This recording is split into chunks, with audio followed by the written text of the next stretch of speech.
जितने भी संबंध जन्य सुख हैं सब के सब दुख स्वरूप है, दुख के उत्पत्ति स्थान है। संबंध जन्य सुख मत भोगो तो दुख कभी तुम्हें छू नहीं सकता। अभी कल हमको किसी ने बताया था, तो बोले वो नौकरी करते थे प्लास्टिक फैक्ट्री में और वो पाइप फट गया, पूरा प्लास्टिक जो द्रवित प्लास्टिक के ऊपर, बोले जिंदा जल गया। वो चिंतन तो हुआ ना। तो अब जैसे अपने लोग दूसरे जीवों को जला के खा रहे ना, ऐसे पैर बांध दिए उनको भूंज रहे, तुम्हारे पैर भी नहीं बांधे जाएंगे, जिंदा भूंज जाओगे।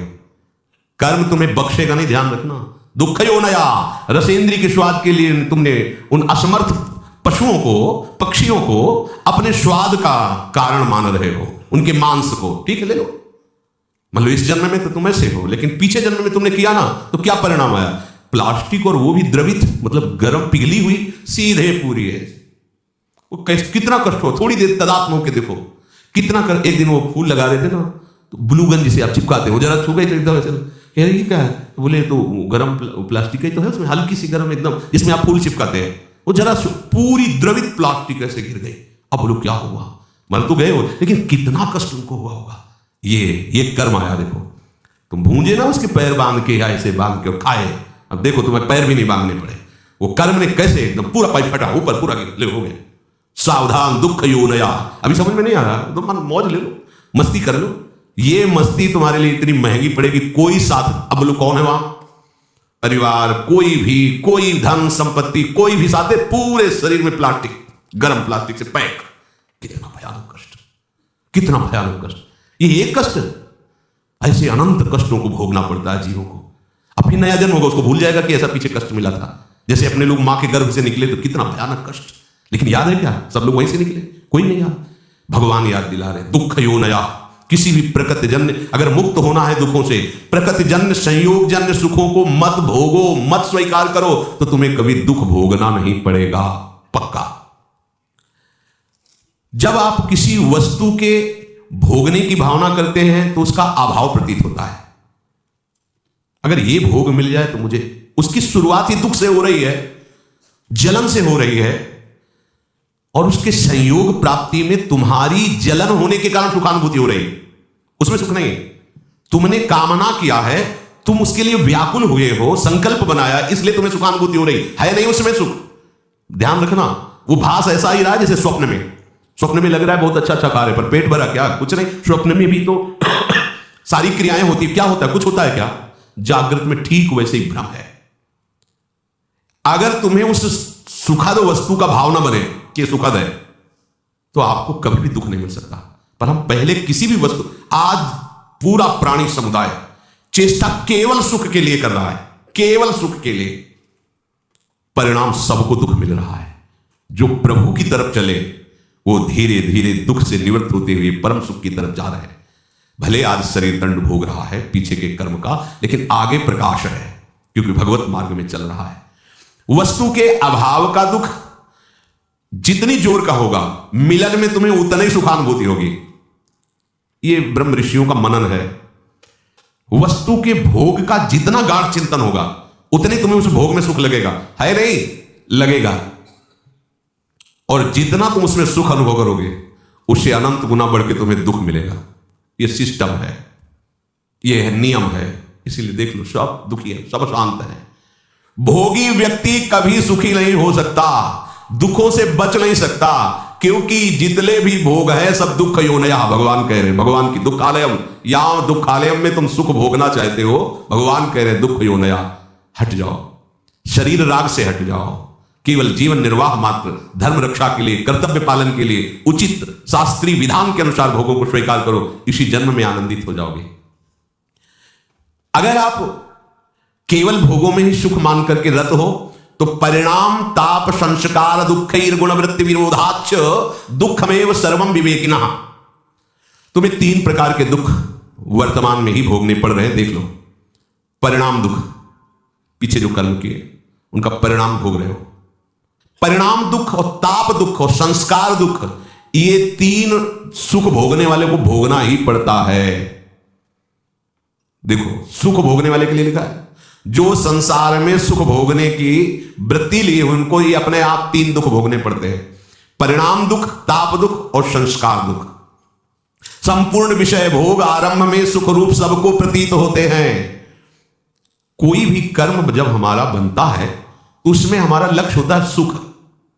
कोई ना कोई ऐसा कर्म बना जो सुख के लिए हमने पाप कर्म किया, सुख भोगने की भावना से पाप कर्म बना, और वही कर्म आकर के दंड देता है। ध्यान रखना, चाहे कोई हो, कोई भी हो, कितना भी बड़ा महापुरुष हो, इस शरीर रचने के समय उसके उस कर्म संस्कार को रचा गया है। इतनी अवस्था में तुम्हारे ये रोग होगा, इतने ये प्रारब्ध भोग है, ये आएगा, अपना रूप विस्तार करेगा। लेकिन ये भजन का, ये भगवत शरणागति का प्रताप, वो बस कवच बन करके उसकी रक्षा करता है, ना उसे भय होने देता है, ना शोक होने देता है। अब ये शरीर छूटा, पीछे सब गोदाम में आग लग गई, अब उसमें एक भी कर्म ऐसा नहीं जो जग सके या नवीन हमें बंधन दे सके। खत्म। आगे जो कर्म हो रहे हैं भगवत अर्पित हैं, वो खत्म। प्रारब्ध जो है धीरे धीरे खत्म होता जा रहा है, और उसको कैसे भुगवा रहे? कृपा कवच से। सत्य कहते हैं, अगर प्रियाजों की शरण में ना होते तो रोज हम ऐसे जलते जैसे कि तवा में रोटी सेकी जाती है, ऐसे जलते और मनाते कि ये शरीर छूट जाए तो अच्छा है। मनाते, कहां इतनी अर्थव्यवस्था, कहां ऐसी सेवा, कहां ऐसा हृदय की विश्राम स्थली, कहां हृदय को लगाते, किस पर लगाते? जिस पर लगाया था वही धोखा दे रहा था। क्या होता थोड़ी देर में? तो बिल्कुल एकदम जैसे जल में कमल का फूल रहे, ऐसे प्रियाजू रख रहे। संपूर्ण विषय भोग आरंभ में सबको सुख रूप प्रतीत होते हैं, और वही कर्म, वही विषय भोग परिणाम में महान दुख प्रदान करता है। एक सत्य घटना, ब्याह हुआ, पत्नी आई, तो जैसे परस्पर स्त्री पुरुष आसक्त हो जाते, ऐसे पति आसक्त हो गया। पत्नी का पहले से कोई प्रीतम था, वो जब उनके दृष्टि में ब्याह होने के बाद पुनः आया तो उसने रोकर कहा, हम तो आज तक तुम्हारा ही इंतजार कर रहे हैं, और जिएंगे तुम्हारे लिए, मरेंगे तुम्हारे लिए। अब ये तुम सोचो कि तुम्हारा प्यार कैसा है। तो उसने कहा, इस बार हिसाब हो जाएगा, हम मायके आ रहे हैं, हमें बुलवाएंगे इनको। मायके गई और वहां से फोन किया कि आपके बिना हमारा दिन नहीं कट रहा, माता पिता तुरंत भेजेंगे नहीं, आप 1-2 दिन के लिए आ जाइए। वो जो बहुत ज्यादा चिपकती है, नाक मुंह में लगा दिया उसको, फेब्रिक है, और उसे हाँ क्विक क्या, हाँ वही नाक जैसे खवा पिया के लेटा दिया, और मित्र को बुला लिया और नाक में और मुंह में वही भर दी। वो मिनट में एकदम जाम गए। ये सत्य घटना। क्या हुआ? कहां सुख है, किसमें सुख है? अब वो एक अलग जेल में, एक अलग, एक मरा और दोनों अलग अलग जेल में, तीनों का जीवन नष्ट हो गया। क्या हुआ? सुख भोग की लालसा। देखा? अब अगर हम ऐसे ना समझाए तो लगेगा भगवान कह रहे दुख क्यों नहीं आए, ऐसे दुख क्यों नहीं आए। धर्म से चलोगे, भगवत भजन करोगे, धर्म के निर्वाह के लिए विषय स्वीकार करोगे, तो आप सदैव सुखी रहोगे, इस लोक में भी और परलोक में। धर्म विरुद्ध आचरण करोगे, सुख भोग के लिए भगवान की आज्ञा का उल्लंघन करोगे, तो ना यहां सुख पाओगे ना वहां सुख पाओगे। लिख लो ये बात, आज भले मुस्कुरा लो, कल मुस्कुराहट में जहर होगा। मान लो बात, ये भगवान की बात है, दुख क्यों नया। जगह जगह ये सुख की लालसा ऐसा नष्ट कर देती है। मेजर पदवी पर आर्मी में थे, भ्रमण करने से सब, बहुत सुंदर उनका बंगला था, बहुत सुंदर व्यवस्था उनकी थी कानपुर में। सामने मिठाई की दुकान थी, पंजाबी शरीर था उसका, सामने मिठाई की दुकान। अब वो आर्मी के तो 4-4, 5-5 महीने बॉर्डर में ही लगे हुए हैं, तो उसका उससे मित्रता हो गई मिठाई वाले की दुकान से। गेटमैन रहता उसके यहाँ, पर जब मालकिन का आदेश है तो गेटमैन क्या रोकेगा। अच्छा, वो जब आते थे तो सूचना दे के आते थे कि 1 महीने की छुट्टी या 2 महीने की छुट्टी, तो सावधानी हो जाती थी। उन्होंने सूचना दी नहीं, अचानक आ गए, उधर से निकलना हुआ होगा, सोचा होगा आज रात यहाँ रुक जाते हैं, फिर चले जाते। तो गेटमैन ने कहा साहब अंदर नहीं आ सकते, दिमाग खराब, मेरा घर मेरा परिवार, तो कह रहा, बोले मालकिन का आदेश। एक थप्पड़ में मालकिन का आदेश। अब गेटमैन की कितनी ताकत, जैसा सिखाया गया था वैसा, और उसको तो पता नहीं था। और अंदर जाके तो उसने कहा ऐसा तो हम सोच भी नहीं सकते थे कि आप दोनों थे, दोनों ने मिलकर उसका वो भी मार दिया, आर्मी के मेजर को, और गाड़ दिया वहीं बड़ा ऐसा मकान में से। वो पहुंचा नहीं, वहां सरकारी जांच हुई, कहां से कैसे क्या पता चला। 1 दिन के लिए घर गया था, वहां से पुलिस आया, गेटमैन से पूछा तो उनकी पिटाई एक अलग कोटि की होती है। वो 1 मिनट में हाँ साहब आए थे, अंदर जाते देखा, बाहर निकलते नहीं देखा। अंदर से जब पिटाई शुरू हुई अंदर वालों की, तो उन्होंने बता दिया तुम्हें मेजर साहब गड़े हुए हैं। क्या हुआ? भयंकर, तीनों को कष्ट। एक को पत्नी के राग में मृत्यु दंड मिला, मार दिया ना दोनों ने मिलकर, और दोनों को ऐसे सरकारी आदमी के मारने के लिए उनको दोनों को सजा मिली। क्या सुख, दुख ही होना या, और ये कार्य कैसे हुआ था? सुख भोगने के लिए। जितना भी आप धर्म रहित आचरण करेंगे कहीं भी त्रिकाल में, ये तो ब्याज हुआ उस कर्म का। परिणाम जो आएगा वो तो आगे मिलेगा। बड़ी जेल है नरक, ये छोटी जेल है यहाँ की। यहाँ जो डंडा चलते हैं, फांसी मिलती है या और जो भी कष्ट, ये ऐसा मान लो कि ब्याज मिलता है, और मूल हिसाब तो आपको बड़ी नरक में मिलेगा, जो यमराज के दरबार की, यहाँ के जेलर यमराज है, वहां जो मिलता है वहां ऐसा नहीं होता कि 10-5 कोड़े मार दो या 10-5 साल की जेल दे दो। एक एक कष्ट को कल्प कल्प तक भोगने के लिए दंड दे दिया जाता है। अब जीव है, वहां मरना तो है नहीं, यातना देह में पड़ा भोगता रहता है। दुख यो नया भगवान के वचन है, इसलिए ये परिणाम दुख है। धर्म विरुद्ध आचरण, भागवतिक आदेश के विरुद्ध आचरण करोगे कभी भी कहीं भी सुखी नहीं हो सकते, चाहे जितना दान पुण्य कर लो। दान पुण्य एक अलग कर्म हो गया और वो पाप कर्म एक अलग कर्म। अगर कट सकता है तो एक ही काट सकते हैं, वो केवल भगवान है। मामे वे प्रपद्यन्ते माया में ताम, वो कह रहे हैं हम तो हम सर्व पापेभ्यो मोक्षयिष्यामि मा शुचा। दूसरे व्यक्तियों के पास अपने से अधिक भोग देखने से या इच्छानुसार भोग भोगने की इच्छा से, भीतर में जो भोगों की इच्छा है पर शरीर में सामर्थ्य नहीं, किन्हीं कारणों से, या जिससे हम अपना प्रेम संबंध स्थापित किए हैं वो हमसे प्यार ना करके, और से इन सब कारणों से ताप हृदय में पैदा होता है, जलन, जिसको कहते हैं हम डिप्रेशन में जा रहे हैं। प्रभु को नहीं पकड़ा है तो डिप्रेशन में नहीं जाओगे और कहां जाओगे? अभी तो कम डिप्रेशन है, ऐसी जगह भेजे जाओगे जहां डिप्रेशन ही डिप्रेशन है, वहां कहीं शांति नहीं, एक क्षण के लिए भी शांति नहीं। आओ ऐसी जगह में, जितनी गलतियां होंगी सब क्षमा हो जाएंगी।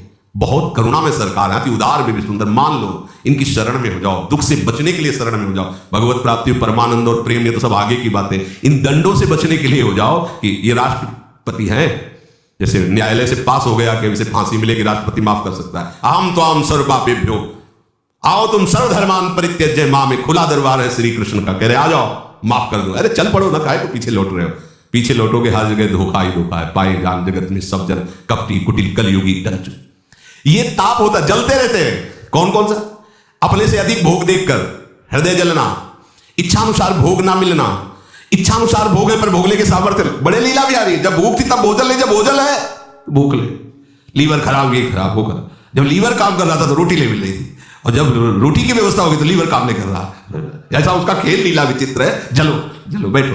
जब भोग सामग्री नहीं थी तब भोग सामर्थ्य थी, और जब भोग सामग्री आई तो भोग सामर्थ्य खो गई। जल बैठे देख देख भोगों को, और चलता रहे पूरा संसार। अब चाहे जितनी दवाइयां खा ली, बड़ा विचित्र खेल, बड़ी सूक्ष्मता से मारा जा रहा है, वो समझ नहीं पा रहा है। भोग भोगने की सामर्थ्य नहीं पर भोग इकट्ठा है, जल रहा है। अब भोग की सामर्थ्य है पर दूसरे के पास वो भोग है नहीं, उसके पास वो देख देख के जल रहा है। और भोग है और भोग भोगने की सामर्थ्य भी है पर भय लगा हुआ कहीं तीसरा छीन न ले, ये जल रहा है। कह रहे हैं कि ये ताप दुख किसी को नहीं बख्शता। परिणाम दुख पहला, और ये दूसरा ताप, अधिकतर इसी ताप दुख से जल रहे हैं। और तीसरा संस्कार दुख। यद्यपि ये साधकों में भी पाया जाता है, वो नहीं चाहते हैं भोगना, और पूर्व संस्कार बस उसे विवस्था हो रही, वो दुख भोग रहा है। ये साधक मिटा सकता है, तीनों दुखों को मिटा सकता है। भगवद आश्रित होकर विवेक के द्वारा परिणाम दुख को भोग करके निपटा देगा। जैसा भी परिणाम आया है हमारे ही कर्म का परिणाम है, पर हम प्रभु की शरण में उनकी स्मृति के बल से, उनके आश्रय के बल से इस दुख को सह सकते हैं, परिणाम दुख को। और ताप वाला दुख इसलिए नहीं होता उपासक को, क्योंकि उपासक का लक्ष्य परमात्मा प्राप्ति है। वो इस सब पचड़े को पहले ही त्यागने की चेष्टा में रहता है। संस्कार दुख होता है, जैसे पूर्व का संस्कार है, अधिक कामी होना, अधिक क्रोधी होना, जिन कारणों से हमें भगवत प्राप्ति नहीं हुई, वो कारण हमारे अंदर विराजमान संस्कार, वो हमको बार बार खींचते हैं, पर हम भ्रष्ट नहीं होते। उपासक उनसे लड़ता है, उपासक उसको समझता है ये हमारी कमी भगवत प्राप्ति नहीं होने दी, अब ये कमी हम रहने नहीं देंगे। प्रयासरत रहता है, फिसल भी जाए तो भी प्रयासरत रहता है। वो इस संस्कार दुख को मिटा देता है, तभी तो जीवन मुक्त होता है। ये तीन प्रकार के दुख बख्शते नहीं है किसी को भी, यदि आप भगवत प्राप्ति के मार्ग पर आरूढ़ नहीं हुए तो। बड़ा दुख में जीवन है, ये समझ नहीं पा रहे अपने लोग। अरे कब तक चैन से जियोगे? मरना है भाई, फिर नया शरीर मिलना है, और क्या क्या दशा होती है शरीरों की, क्या क्या, किस पर विश्वास करें? जब समाज की तरफ देखो तो लगता है किस पर विश्वास करें, किस पर? जो हमारे विश्वसनीय वही विश्वासघात कर रहे हैं, जिनको हमने जीवन दे दिया वही हमारा जीवन लेने के लिए तैयार, वही हमारे नहीं, बिल्कुल असहाय असमर्थ संसार में दिखाई दे रहा है। सोचो, किसी भी संबंध को सोचो, कहीं भी पवित्रता, कहीं भी विश्वास जिसके कारण हम जीवित है, वो रह नहीं रहा है, धीरे धीरे सब जा रहा है। बूढ़े माता पिता है, पुत्र सोचता है मरे तो प्रॉपर्टी आवे, कैसे मरे, कहां कहां कितना कितना वर्णन करे इस माया के स्वरूप का। एकमात्र भगवान की शरण ही तुम्हें बचा सकती है। कोई तुम्हारा नहीं, मान लीजिए कोई तुम्हारा, साहब छल कपट का चरित्र माया का भरा हुआ है। अगर आप थोड़ा भी भजन करेंगे तो आपको समझ में आने लगेगा, और भजन नहीं करोगे तो ये सुनने के बाद वही रति होगी, विरति नहीं हो सकती, वैराग्य नहीं हो सकता। यही भगवान की माया है।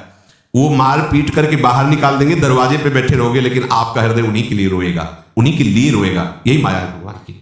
यही भगवान की देवी माया ऐसी विचित्र है कि हम जानते हो हमसे कपट कर रहा है, जानते हो हम अपने धर्म का पालन न करके मुझे निकाल रहा है, बूढ़े माता पिता, लेकिन वो उन्हीं के लिए रो रहे हैं। अगर उनसे कहें चलो उनको डांटते, उनको दंड देते, तो कहेंगे नहीं, हम कष्ट सह लेंगे, पर हम यही दरवाजे पे बैठे, ये मकान मेरा बनाया हुआ है, हम वो मकान कैसे बेच दें? बाप दादा का पूरा जीवन लगाकर हमने उसको बनाया है। ये भगवान की विचित्र माया ऐसी ऐसी दुर्गति की है कि वो जान रहा है फिर भी ले निकल पा रहा है। इसलिए भाई हरिशरणम भगवान की शरण होकर अपना काम